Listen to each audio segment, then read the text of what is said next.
or good evening, I should say. Yes, good evening here. How are you doing? you? Good. It's nice to see your face. I know, and you. Are you missing London terribly? I am. Well, yes Oh, and no. I've got my California girl t-shirt on you today. definitely have the better weather, you know. Yeah, that's for sure. Yeah. We're getting by. It's not too bad. It's not too bad. Yeah. How are you? I'm good. I'm good. I'm glad it's Friday, although like every day kind of blends into one in this quarantine time. I'm like, is it Tuesday or Saturday? Who can Yeah. tell? Yeah. I'm trying to keep a bit of a schedule so that it feels like, the weekend I can, not work. But yeah, each day blends into one. It's nuts. Oh, I lost you. Are you there?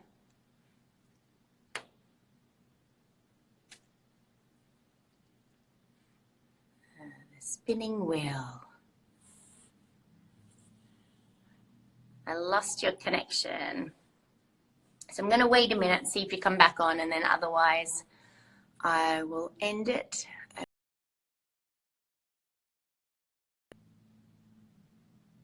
Ah, you left. You going to rejoin? Let me see. Hang tight, everybody. Technical issues.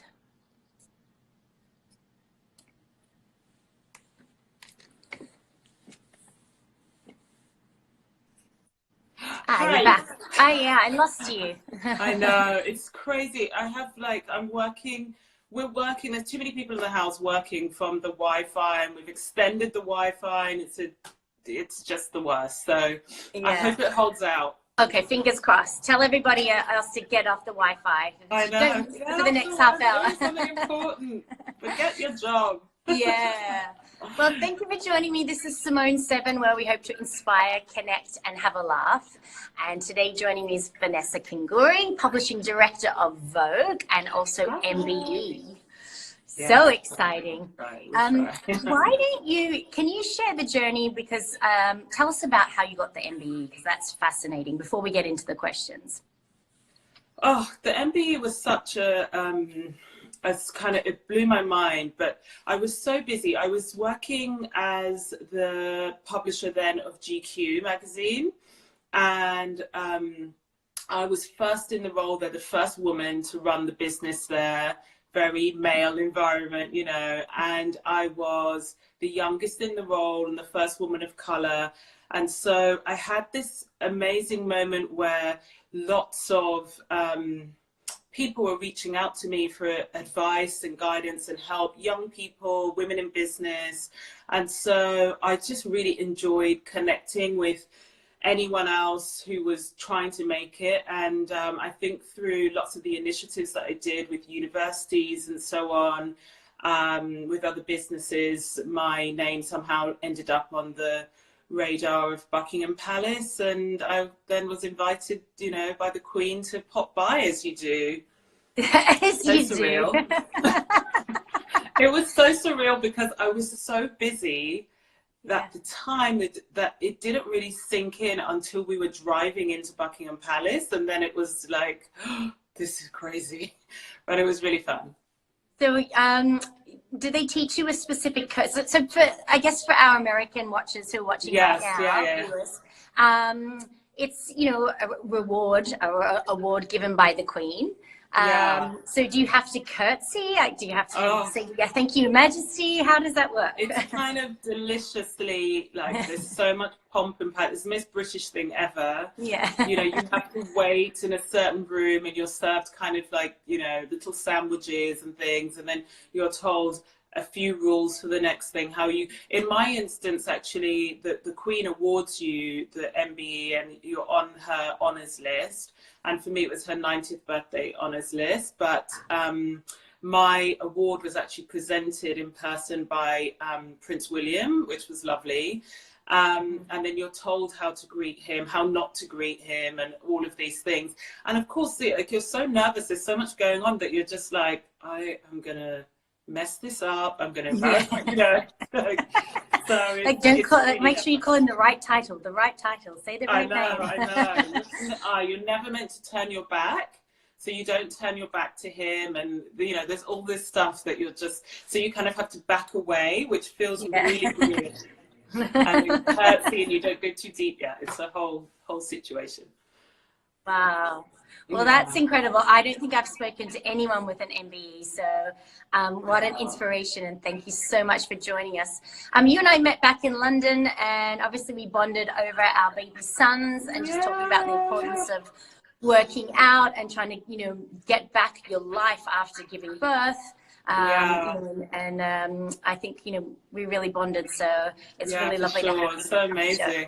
I love seeing you with your son at work. I was jealous. I was like, I wonder if I can bring Charles in. It was so lovely, and it's like you're clearly so bonded with him. It was lovely. Yeah. He's so big now. He's 13 months and he's just like running everywhere. It's crazy. So beautiful. I have Charlie's birthday coming up really soon, and it's kind of strange to do that in lockdown. So we're just trying to think about what we can do that's also meaningful, you know, for him and for us. It's kind of a great milestone for us. Yeah, we had that, you know, a couple of months ago, and we're like, we're just going to have to celebrate, make the second one a big one. And, you know, I guess they don't remember as long as they're filled with love. They don't care. It's just us. It's us and the grandparents. The grandparents are going crazy right now. Poor things. I know. All right, let's get started. So the first question is, how are you practicing self-care, and how are you feeling during this time of quarantine and isolation? Actually, at the beginning, horrendous. I think for me, work has been so full on. So I keep reading and hearing people saying, oh, what do I do with all of this spare time? I'm like, I'm desperate to have some spare time. You know, so at the beginning, I was a little bit like a headless chicken. And then I just kind of thought, we have to make the best of every moment. And how can I extract the best for this? And being at home definitely allows the space to just wake up a little bit earlier, carve out, you know, on the lunchtime you can go and do a face pack and then come back, you know what I mean? So I'm definitely taking more time around health, taking more time to make a meaningful, more like mindful lunch rather than grabbing something from wherever's local while I'm at work. Building in much more exercise. I think experimenting a bit with beauty. You'll notice my hair is crazy and a little bit wild at the moment. But, so yeah, I think it's just making myself carve out time to make myself stronger for my family as well. Because I think lots of us as women, we have this mindset of kind of taking any time to service ourselves feels like selfish, and it's such a skewed way of looking at things. If you aren't running, you know, on full kind of fuel, then you can't do good for your family. What have you learned about yourself during this time of stillness? Oh, I've learned quite a lot, actually. There's a lot of time for reflection. I have learnt that I'm really resourceful. I've learnt how important my community are to me. Yeah, I mean, of course, you know that they're important to you, but then you know, being without people and certain people just kind of spring up in your mind in a stronger way. I think I feel really connected to certain people. I think I've learned that how interconnected we are, and when you live in a big city, it's easy to slip into quite an individualistic mode. You know, you get things done. I'm running late. But actually, what this situation has taught us is our actions, what we do, whether we take care of our health, whether we're responsible, affects the next person, the next person, the next person. I think the same can be said for everything that we do. This is just a really strong and kind of poignant metaphor in a way for wider life, I think. Yeah, that's beautiful. What does your health and wellness routine look like now in quarantine, and is it any different? I mean, you kind of touched on this a little bit, but any different to previously?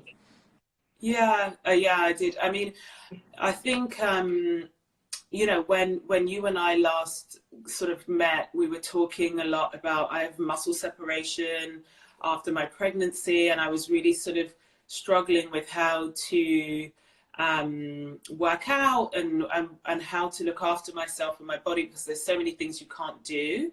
Mm-hmm. And I think I was defaulting a little bit, if I'm being honest, to just saying, well, I can't do anything because I'm too busy and it's so slow. And now I think I've just, for example, I'm doing Pilates really regularly, but really tailored. I've taken the time to find a really tailored approach to that. And I was so inspired by working with you. I was like, oh my God, I have no excuse. This woman just had a baby too. I'm embarrassed.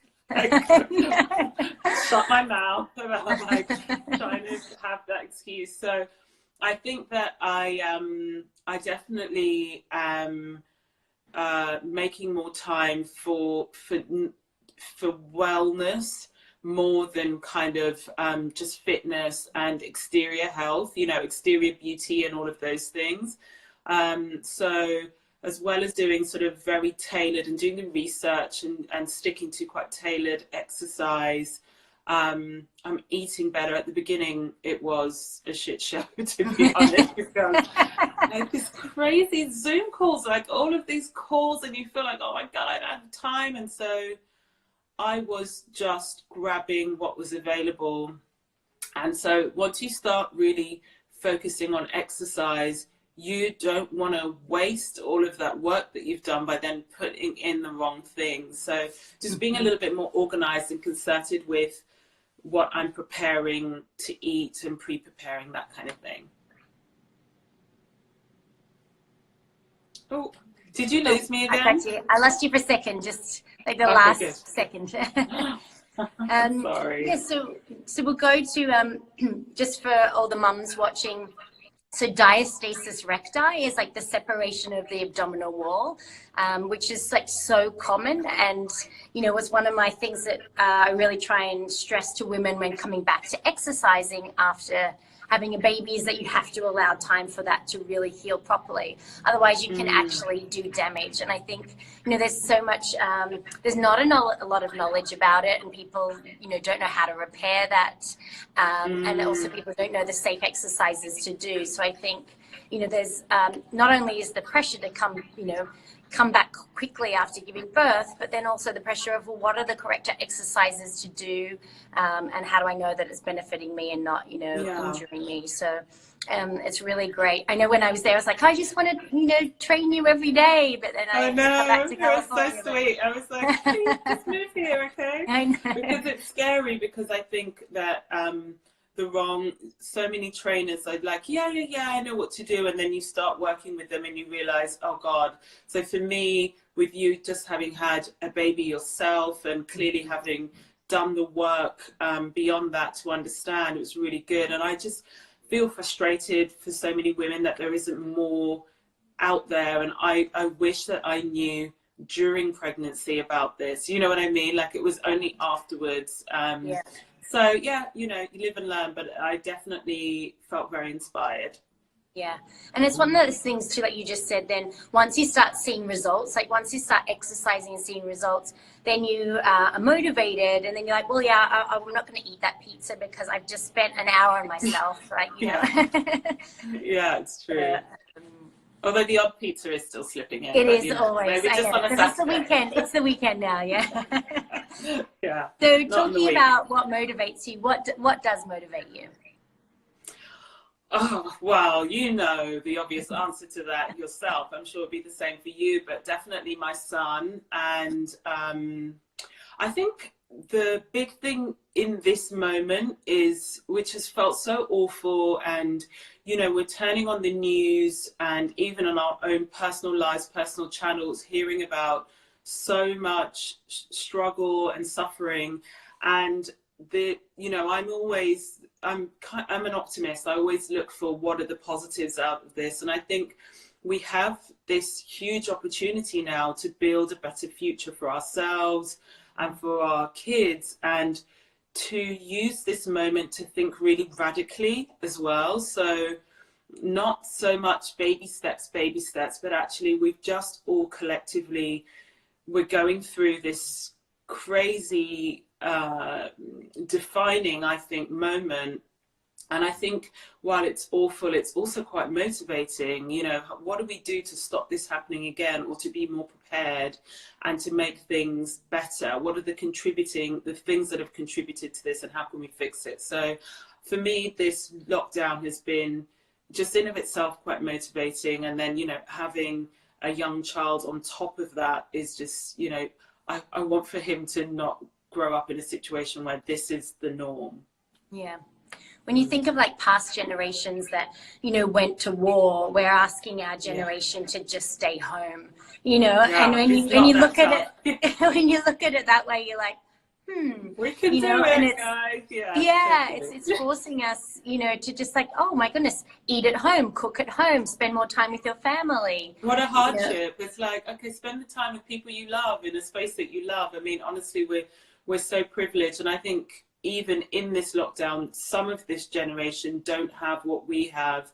And so I find it a bit frustrating when I hear people really complaining when they have what it takes. And I do know it's hard for different people in different ways, but I think we have to really try our hardest to look at the positives and look at how much worse it could be. Yeah, I think because you've got to find a silver lining out of all of this. Otherwise, it's like, why, you know, what's the point? So yeah, for sure. All right. What advice would you go back and give your 20-year-old self? If you could say anything to her. Oh gosh, I should have thought about this a bit more before. I would tell her to not wear some of the things she wore. Maybe. No, I think all the fashion mistakes build up to something good. Yeah. I think just a question about kind of strength of conviction and confidence. I think that women are so focused, well, I don't know if we are, but I think the industries that around us are so focused on youth as kind of being the ultimate prize for women. But I really actually think experience and life is so magical for women. It unlocks so much that's good for me personally. I think confidence and tenacity and all of the best things I think that I have now have come from learning and experience. So I guess I would talk to her about confidence, conviction and tenacity, but then in a way she's gonna do what she's gonna do, you know, and it's all part of the process. Just say live and just enjoy every moment. I mean, come on, our mothers told us all kinds of things that we were like, whatever, and then later on, like, okay, fashion statements. Right. I think I remember like purple. I had like purple velvet flares that I just thought was fabulous, and it's like I was obsessed with chokers. Like every outfit, no matter, I had chokers, the really elaborate ones. It's like I look back at pictures, and I'm like, what were you thinking? I know I had one that almost looked like a bow tie. It was just so wrong. The ones with the cross hanging off. Remember those? Yes. Like, but I would do it even with like casual wear. It was bad. Who do we have to blame? Madonna for that? Who do we blame for that? I'm trying to think who that was. Yeah, maybe. I don't know. Yeah. But what's so funny is that it's built in the insecurity. I didn't like my neck, so I kind of tried to cover it. But of course, I was drawing more attention. It's crazy. Yeah. Whatever. Look here. Like, if this really bold thing is here, you won't look at it. Like, yeah. So, from an outsider looking in at you, I mean, your job position, publishing director of Vogue, it doesn't get much better than that. You've got an MBE.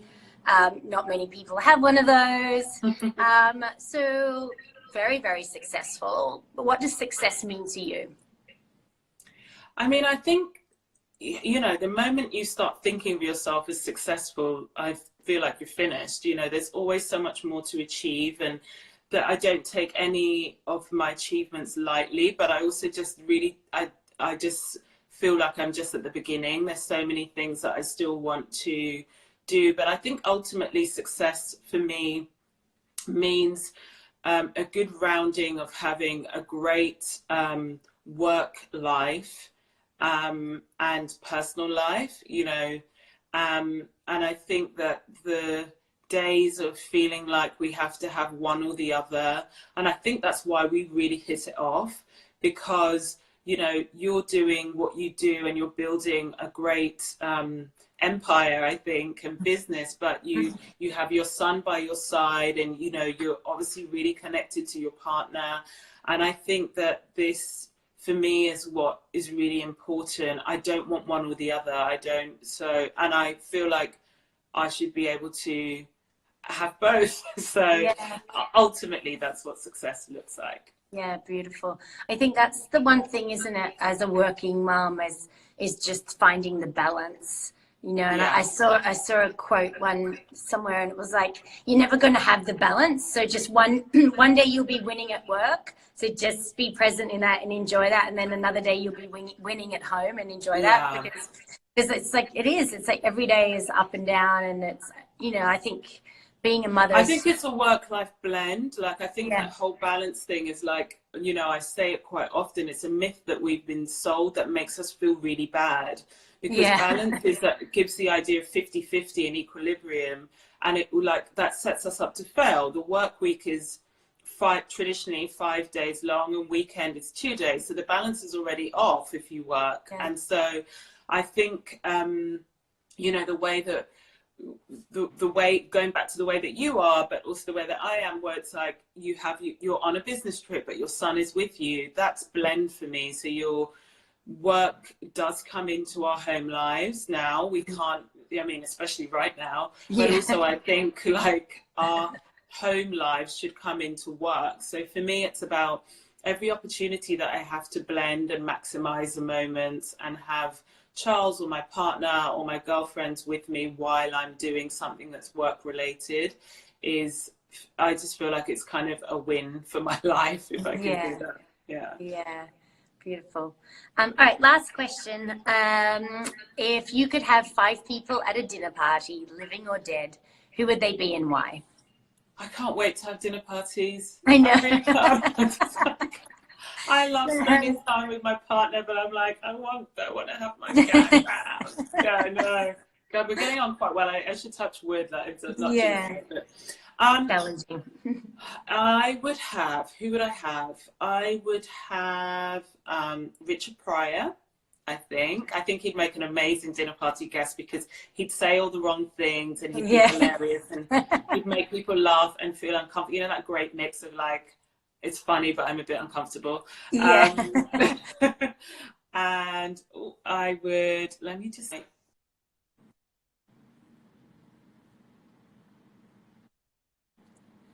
I can hear you, but you're frozen, but you look pretty. At least you haven't frozen on the crazy face.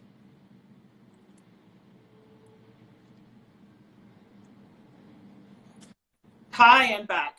Okay, gotcha. You got me? I'm sorry about that. That's all right, I can hear you. You can tell, right? Yeah, that's the beauty of technology and going live. I know. We just have to roll with these glitches now. It's just like I got you. You're back. Who else would I have? I would have Oprah Winfrey for sure. And she's amazing fun at dinners and she's hilarious and very worldly. I'd have my grandmother, because she's just like amazing, like an oracle. I miss her every day.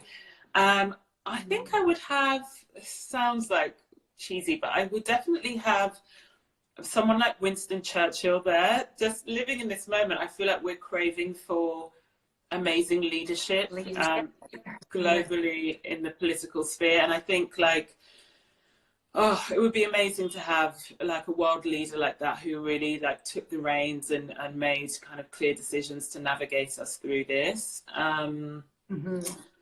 Who else would I have? I think I'd have Prince there because I can imagine him doing some like impromptu music and just being, I know, crazy. And then I'd need like that some sounds like a fabulous singing. dinner party. Yes, yeah. Yes, I think that I like it. I could do it all love day. to attend.